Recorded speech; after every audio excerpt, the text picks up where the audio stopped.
வாடகை வாங்கி விழி வீட்டினில் குடி வைக்கலாமா?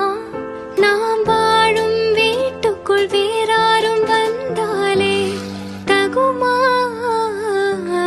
தென்மலை தேக்குக்கு நீதான்